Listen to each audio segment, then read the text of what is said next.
Welcome to Behavioral Health Today, a podcast brought to you by the Triad Network. This podcast is designed to share trending topics occurring within the world and our communities and bring them a behavioral and mental health perspective. Welcome to Behavioral Health Today, a Triad production. I'm your host, Dr. Graham Taylor. Today is part 2 of a 2-part series with Dr. Jana Martin. In part 1, we discussed the nuts and the bolts of setting up one's private practice. In today's show, we're going to be discussing the nuts and bolts of planning for retirement from a mental health practice. In way of introduction, Dr. Jana Martin is the CEO of the American Insurance Trust, a provider of malpractice insurance and other products for psychologists and allied healthcare professionals. In her clinical practice, her experience includes many years of working in hospitals and mental health clinics, as well as independent practice in which she worked with children, adolescents, and adults. Jana, so nice to have you here this morning. Welcome back to the show. Well, thank you, Graham. As always, I'm just delighted to be here to talk with you. We're delighted to have you back. You know, what I love about our field is that we can have so many different seasons in it if we choose, with myriad opportunities really for professional and personal expression. Remind our listeners, what are some of the seasons of your career that you've just so enjoyed? Yes, well, sure. I'm happy to talk about that. And I'd have to start just by saying that I've loved every single thing I've done as a psychologist. And many of them have been extremely different. And they were not always a part of my original plan. And I think that that's the best way to think about seasons of your career. Have some idea, but don't overlook opportunities as they come up to take you down a different road. To me, the flexibility to do something of value based on where I am in my life at the time and what my current interests are is very valuable. Knowing that has been key to my success and happiness, I really think. I guide myself by what feels good to me, what am I interested in now, how have my interests changed? Yeah. And I've been able to figure that out best belonging to various professional and volunteer groups, regional, state, national associations. The PTA has been very much a part of my professional women's service organization, which technically has nothing to do with my being a psychologist, but has everything to contribute to the paths that I have taken. I've even volunteered at a dental clinic and working in so many other places. And as I took part in each of these, and very importantly, was nurtured by each of these, I continued to see various opportunities for me as a psychologist. I built relationships, some of which led to immediately beneficial relationships, and some of which actually kind of simmered over time, but became very important later. Yeah. You know, what I love about that is it's kind of a candy store when you think about it. It is. You can walk in, and if there's a need going on, most likely, more times than not, because we're kind of relational beings, as we know, there's some role for a mental health practitioner to help make something better, solve a need, enhance something. Remember in my training, I was in the hospital. I kind of grew up in the medical center professionally, and we had inpatient psychiatric where we're doing assessments and evaluations. We had a health rotation where we were up in the medical center with trauma and different hospitalizations, community things. In fact, I know that you and I talk about different positions. You and I first met back in the 1990s through the APA's Public Education Committee, where you were in a leadership position there. Talk to us about a few more types of therapy or maybe uses of your license that you've used throughout your career. Sure, I'm happy to. And at the core of all of these is the importance of relationships, professional relationships, not necessarily in my own profession, as you will see. So one of the fun parts of my career was actually working as a consultant to the Head Start program. Now, of course, you know, that's available. A lot of people are aware of it, but it had a personal interest for me first because my grandmother, my maternal grandmother, was actually one of the first group of Head Start teachers in the state of Florida. And when I was very young, I heard her talking about Head Start and what she did, and she'd show me pictures that the kids would draw her.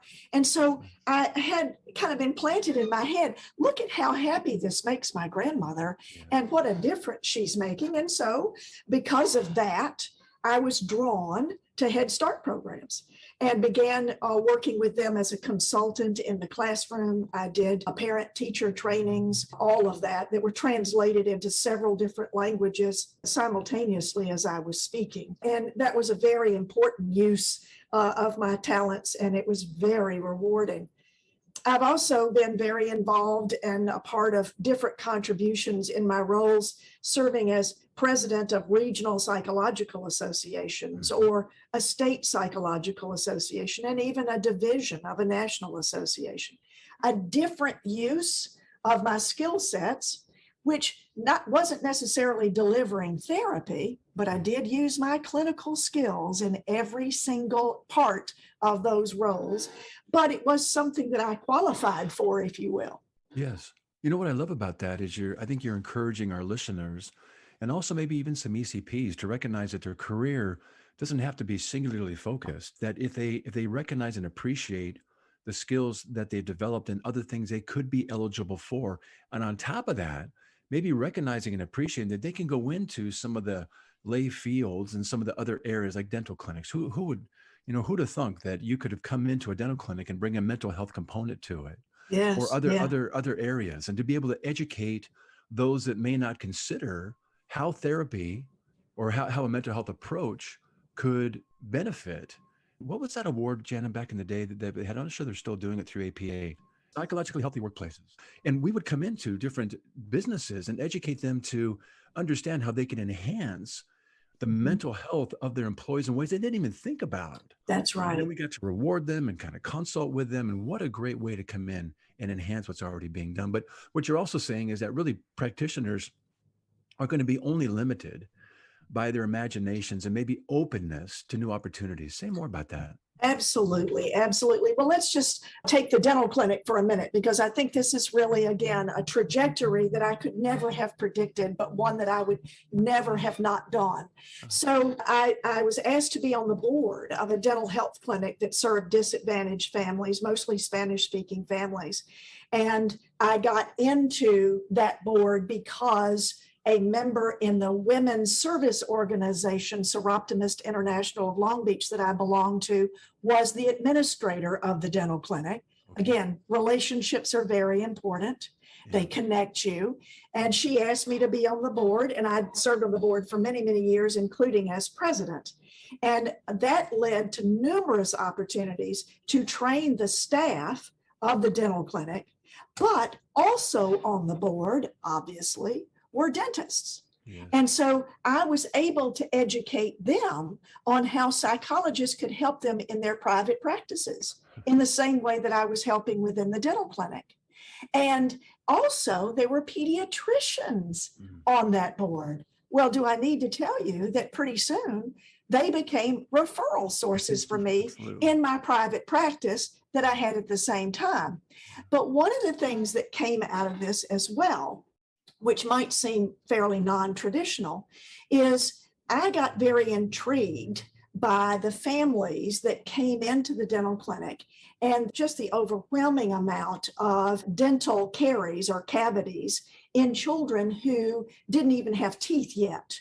And they could see by the x-rays that there was decay. And then, of course, as the teeth would erupt, and we're talking about, obviously, kids under a year old, they would see that. And the dentists were very on to what was causing it. And that is that a lot of families learned how to calm their children down by giving them a bottle of sugar water. And so the child would calm down, the sugar would get into the gums, child would fall asleep, and it would just nest there and then began to rot and decay the teeth. So they said, well, we need to do a program that eliminates the use of sugar water. We just tell parents they can't use it. And I said, well, but you got to give them something to do instead. Absolutely. And they said, well, like what? So I said, well, there are behavioral strategies for how to calm children down, how to calm yourself down when you're upset.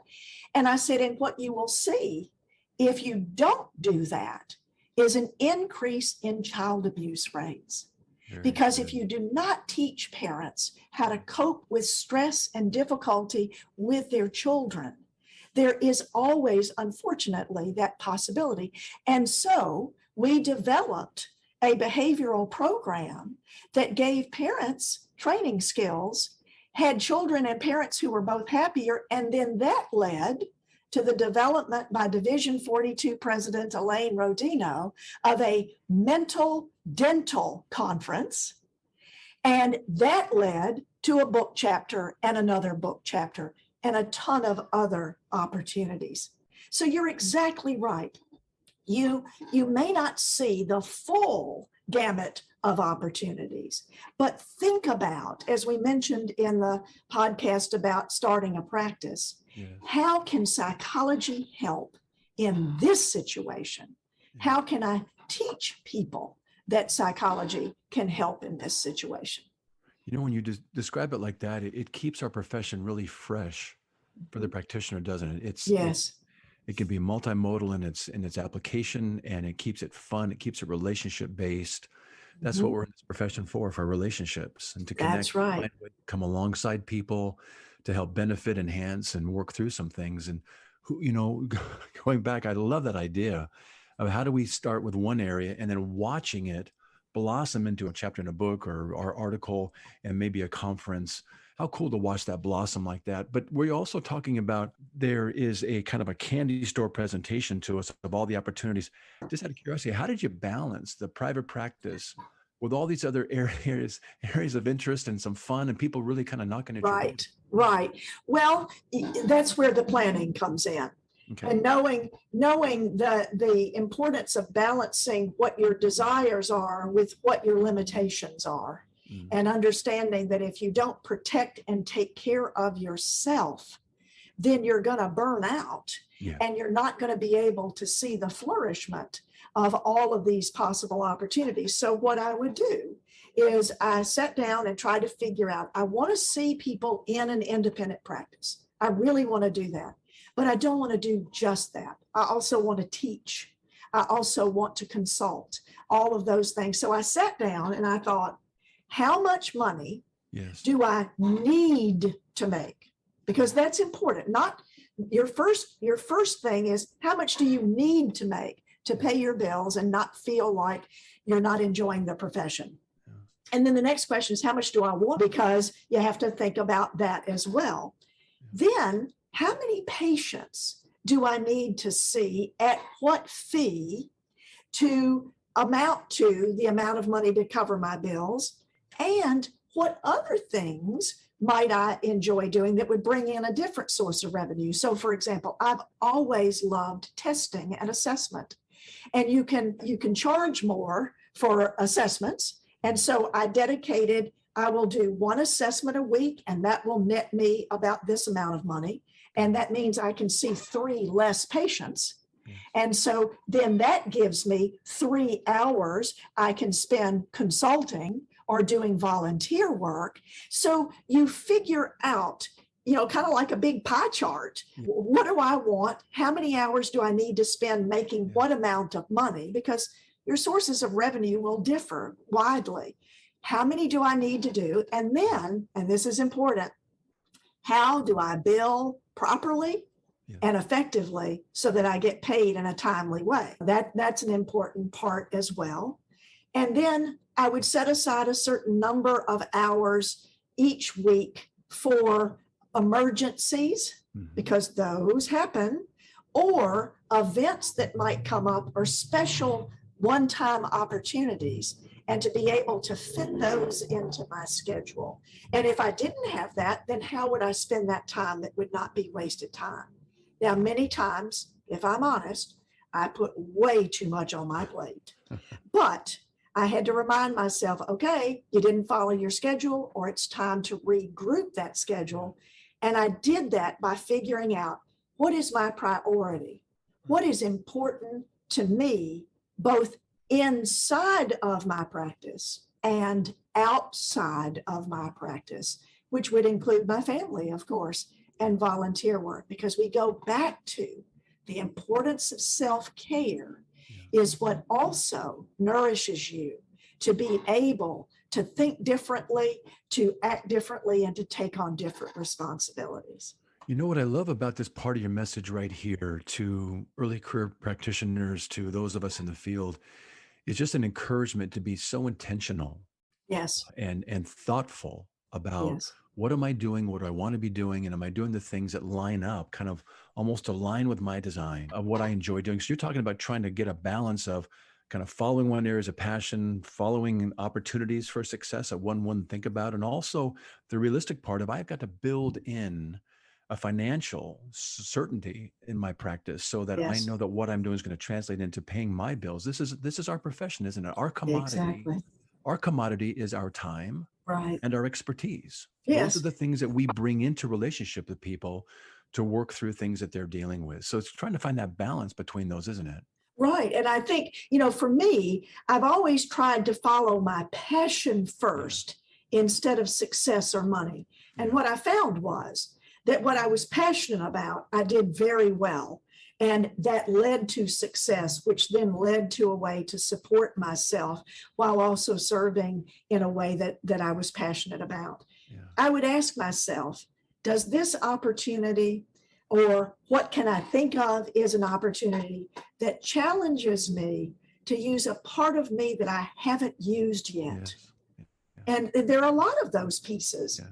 How can I extend someone else or something else? I'm a value add. How can Yes. I craft that into something that benefits me and benefits the people that I want to help? What fits in with my goal, my ultimate goal of helping other people? And what, again, do I just flat enjoy? There's a quote that I like by Kevin Donaldson. It's success doesn't happen by accident. You make it happen.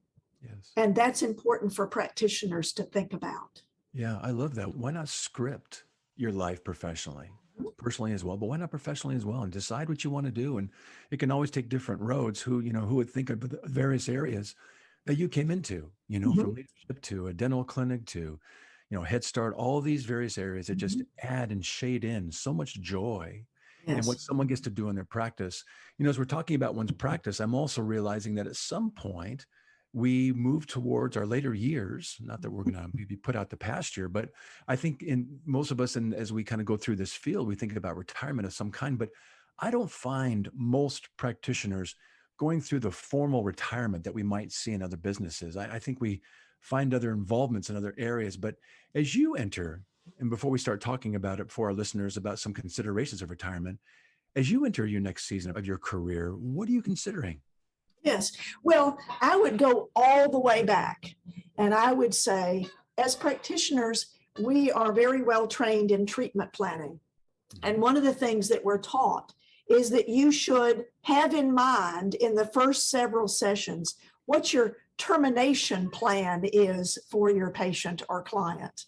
What goals do you have and how will you know when you've gotten there? Well, retirement is very similar. The time to think about your retirement, especially if you're going to be an independent practice or self-employed, is not when you turn 60. It's when you start, because those are the building blocks of what are my prime net earning years when I have more flexibility. Maybe when my children are young, I cut back. But the plan is that before I have children or as they get older, that I can build up. And it's important, no matter where you are in your stage, to consult with an accountant or a financial planner. This is not something that all of us do naturally. And there are many things that we don't think about. What's the best savings plan for us? Is it a 401k, an IRA? What is it? And some things aren't available to us. So, and then I think there are other things too about, well, okay, can I even view myself as retiring, which I can't. I'm still loving everything I do. And so I'm not about to quit. But at some point, of course, that's a reality. So what am I going to do then? Have I properly planned and saved? But what else can I do? Am I going to volunteer? And if I do, what do I need to know about volunteering? For example, one may think, well, I'm retiring from doing my private practice or consulting or working in a clinic or an agency, so I can let my malpractice insurance go. But I'm going to volunteer at a children's home to provide group therapy or whatever. Well, you better have malpractice insurance. So retiring from your independent practice does not mean that you're no longer going to use your skills or your license. So think about, how long will I keep my license? How long do I need to keep my coverage? And then there are a lot of other aspects of insurance to look at that we can talk about when you're ready. No, I'm ready. Let's kind of jump into that piece. You know, you're talking about finances, investments, insurance coverage. What are some of the things that, you as just a colleague in the field and maybe the trust as well are encouraging in this last season of someone's, career, the things that they should be considering in an intentional way like you're describing? Mm-hmm. Well, I think from an insurance perspective, it's different from, of course, what things you do practically in closing a practice, and we can certainly talk about that. But Okay. I would encourage the young listeners to buy a life insurance policy now, not later. Yeah. And a lot of young people think, gosh, I have minimal money, limited income. I'm 36. Why do I need a life insurance policy? Or why do I need a disability policy? Well, it's because 1 in 4 people who use a disability policy are under the age of 50. Wow. And we don't often think about that. Accidents happen. And life insurance protects your family. If you're the main breadwinner, or if your family needs both incomes, if you don't have life insurance and God forbid something happens to you, how is your family going to cover all the expenses and plans and goals that you have for your family if you don't have extra money coming in? And how is that going to happen? Well, life insurance is one of those, and it can give you great peace of mind. Long-term care insurance is important too.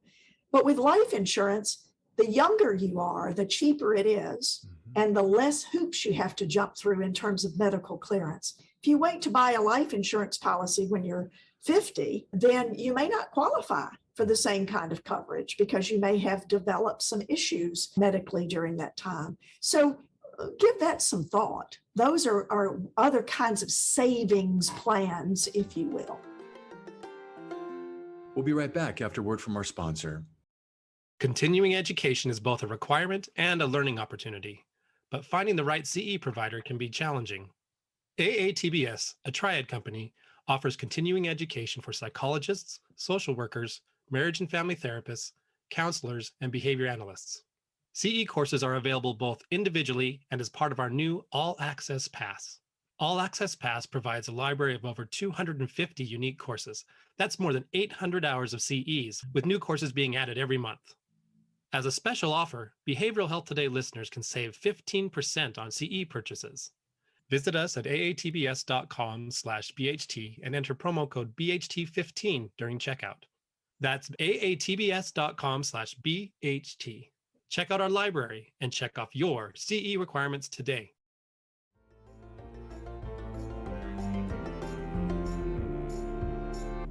Really good. You talked about, too, getting some professionals alongside of you. We don't have to be, a jack of all trades. We can bring some other professionals around us, like an accountant or a long-term planner. How important do you see that being, such that maybe getting those people involved in your life early on to set up this career plan, just like we do a treatment plan? I like that analogy there. Mhm. What kind of professionals would you encourage practitioners having as consultants for just their life, practice, retirement, et cetera? Well, certainly the ones that you mentioned, financial planners, looking at people who include as a part of their financial planning business, the importance of how different insurances can help contribute to that. And so looking for a certified financial planner or a certified life consultant would be very important. And you can stick with them throughout your career. That would be important. But here's another valuable resource. It's not necessarily outside of our profession, but if you're in your 30s or your 40s, talk to those of us who are not in our 30s and our 40s. Yes. and consult with us. And this is where belonging to associations or groups such as consultation groups can be so helpful because it's free. But you say, what would you have done differently? If you look back, what would you have done differently to have made things easier for you financially, stress-wise, all of that? So I think looking at that is important. Yeah. Look at investments. Do you want to buy an office building? Could that be a source of revenue? So talk to real estate investors. Figure out what do you need to look for. It can be a very dangerous thing to do on your own because you don't know what factors to consider, like upkeep and insurance for the building and all of those things. But think about ways that you can have other streams of revenue through very wise financial diversification. Really good. As we're talking about these things, I'm aware that a lot of us, one, don't get taught about the business of the business in our field. And a lot of it, I think, is uncomfortable for a lot of folks. But I think you're kind of gently nudging that once you lean into these things and bring some other professionals, that this is their gig. This is what they're good at. They get to consult with us in the same way that we get to consult with people that come to see us, which is our field. Right. And they get to walk through these things with us. Let's get a little bit more specific on some of the areas of importance for therapists planning for retirement. Yes. Name some of the things that these therapists need to know and can so benefit from before they start to retire, but it's in the planning process, isn't it? Yes, absolutely. I'd probably say one of the most important things you can do, whatever stage of the career you're in, it's never too late to do this if you haven't done already, is to make a professional will. And you will need to hire an attorney. It shouldn't cost you too much to do this. There are some template forms on our website, or you can even buy template professional wills in an office store, office supply store. Jana, why do you refer to that as a professional will versus a personal will? Because you have a practice, you have people who are depending on you to provide them with a service. And if you were to die or become disabled prematurely, your clients still need to be taken care of. And not only do they need to be taken care of with what you were seeing them for, but because you have been a constant in their lives. There will be trauma and loss and grief and anger and frustration for not being able to see you again, whether again it's through disability or death. And I'll tell you, I had a client in my private practice who was married to a therapist who died very suddenly and unexpectedly. He did not have a professional will. And she had to deal with her own grief of losing her husband and trying to figure out what she was going to do. But she also had to deal with, what do I do with this practice? How do I notify people? What do I do? Do I refer people? She didn't know anything about confidentiality. And so this burden falls to your loved ones if you have not taken care of this in advance. And so it's easy to prepare for this. And so, but it is one of the most important things because it impacts so many people in different traumatic ways. Yeah, I really like that. I think, we don't think about that piece of it, but what a great way to steward the relationships that we come into professionally for kind of a long-term care for their needs and their psyche as well.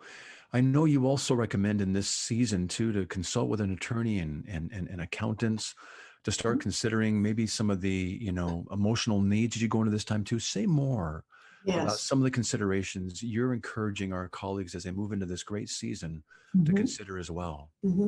Well, if you have not been consulting all along with a financial person, again, that's something you want to do at some point, preferably earlier than later, but better now than never, to find out, do I have enough savings? How do I cover some of these situations? And do I need to continue to work, but perhaps in a different capacity? So instead of seeing clients back to back, maybe I do workshops, or maybe I do assessments, or things that you can do that are a little bit more circumscribed, that you have a little bit more control over. That would be important. But it's hard for many of us to stop doing what we love. I know. And most people don't think about the actual grief process that we go through in giving up our practice And how do we deal with those emotions and that sense of loss? Because even if it's a loss of your own choosing, it's still a loss. And most people don't think about that. So having a support group or being in your own therapy is very helpful, because this is an impact on your life. It's your identity.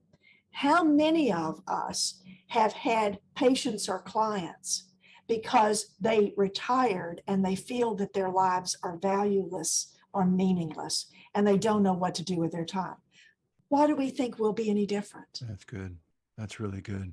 Yeah, I think all of these things are good to track. Do you recommend maybe, or maybe there's even I'm going to refer here to checklists. We can Yes. create our own. We can, as colleagues, come up with our own. Do you have, through the trust, or any recommended checklists that you'd recommend? And also maybe the importance with a checklist like this, maybe even setting a specific date, to have a target date in mind. Absolutely. So there are many good checklists. I've provided your listeners with some references. The American Psychological Association has some very good checklists that they can use. We have one on the trustinsurance.com website. And you don't have to follow them exactly, but it'll trigger your mind to think of things that you might not have thought about before.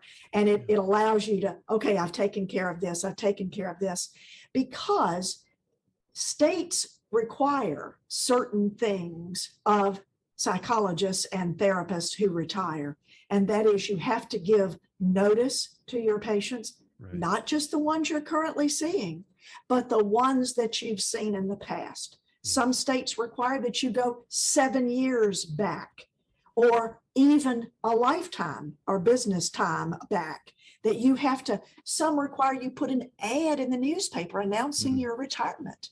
And you also have a responsibility to finish the therapeutic work, or at least wrap it in a way that you can make an appropriate transfer of a particular patient. So setting the date and working backwards and seeing, gosh, do I need to adjust that date I just set? Because maybe I don't have enough time to do all of this. If you're on insurance panels, you have to give them by contract a certain number of days of notice before you can be taken off the panels or whatever system that they're using. What about your lease? Yeah. Are you stuck in a lease that is going to end 3 years after you want to retire? So then what are your plans for that? Are you going to sublease? Can you? Does your lease contract allow you to do that?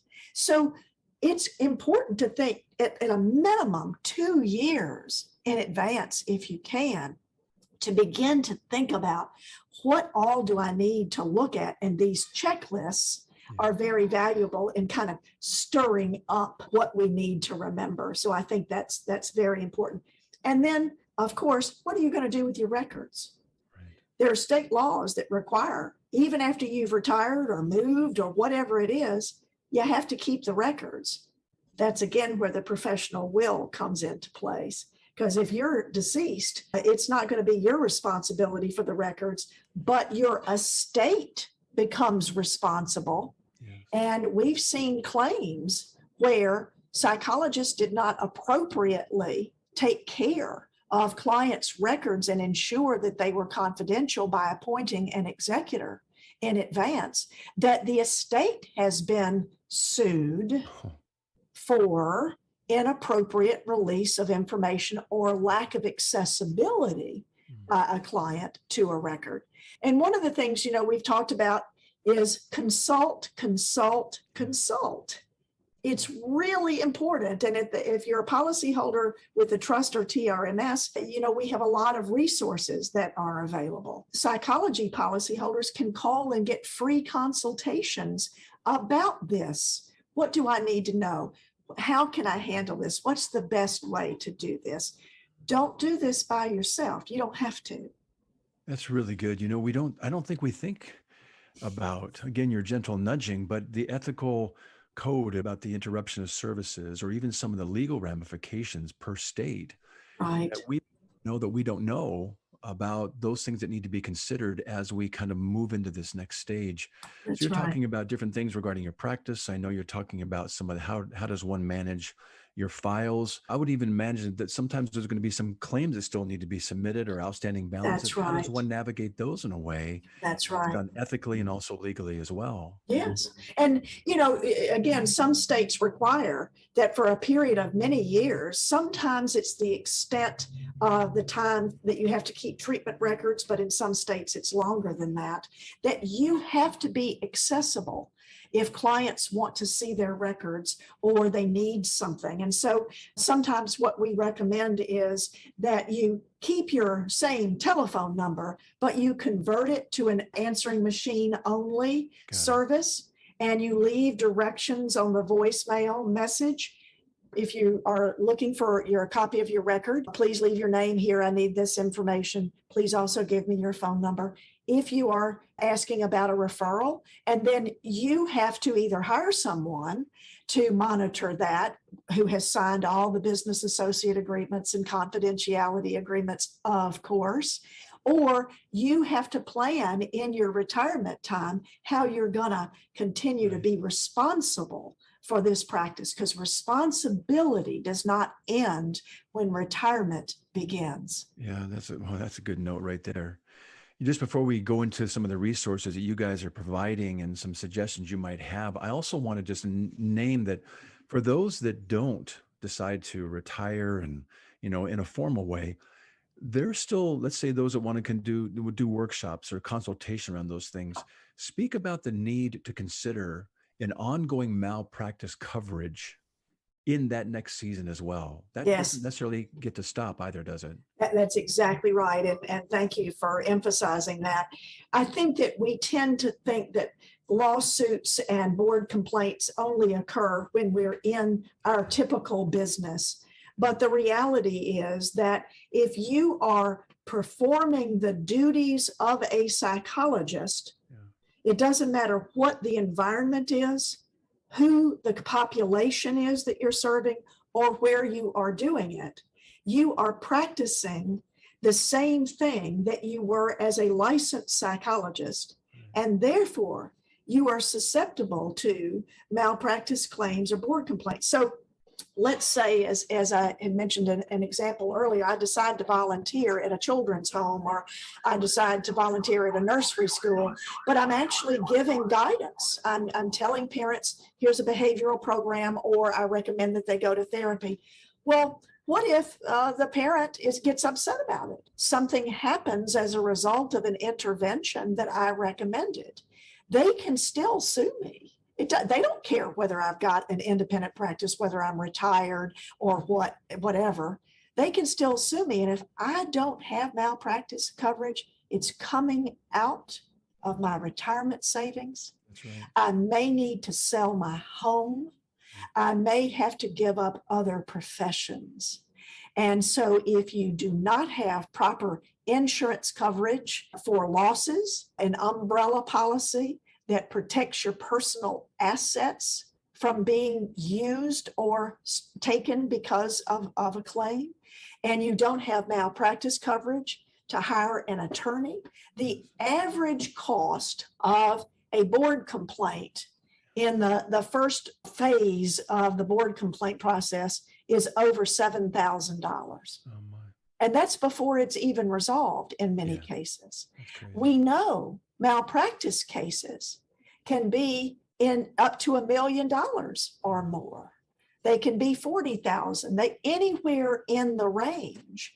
And you have to think about, are you going to put in jeopardy the things that you've worked so hard for when you're retired and won't have as much time to make up for that money or earn replacement money? So if you are acting as a psychologist or a social worker or a marriage family therapist, a licensed professional counselor, then you can be sued or have a board complaint, and you need to keep your malpractice insurance.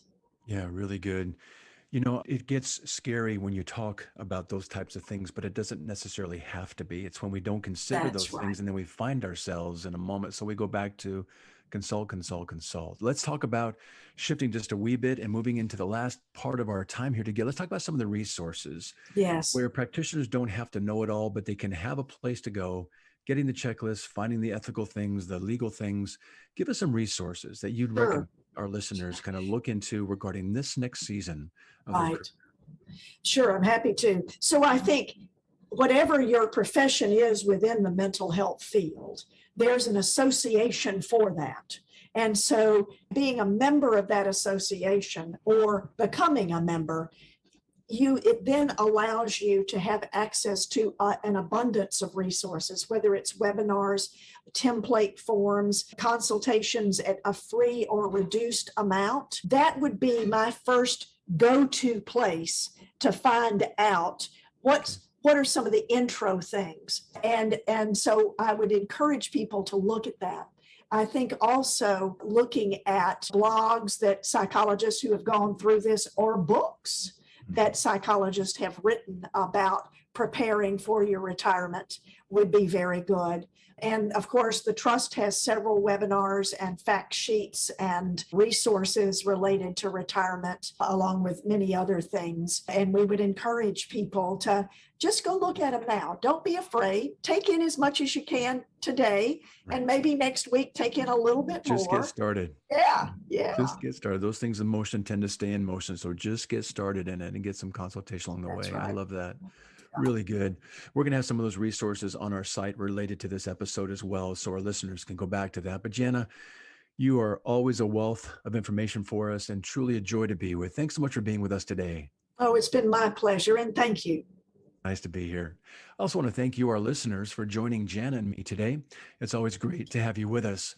Again, I'd like to encourage you to listen to the first part of this podcast series, where Jana and I discuss the nuts and the bolts of the early stages of setting up one's private practice. Regarding our episode today, I want to remind you that it and all of our resources and all of our other episodes as well can be found on our webpage at triadhq.com/BHT. So check out our webpage, triadhq.com/BHT, and explore our archives of other episodes and resource materials. Thanks again for being with us on the show, and we'll look forward to having you back with us next time on Behavioral Health Today. We appreciate all the support from our community, and if you like our show, one of the best ways you can support it is by giving us a 5-star rating and leaving a review. Behavioral Health Today is a podcast part of the Tribe Network, all rights reserved.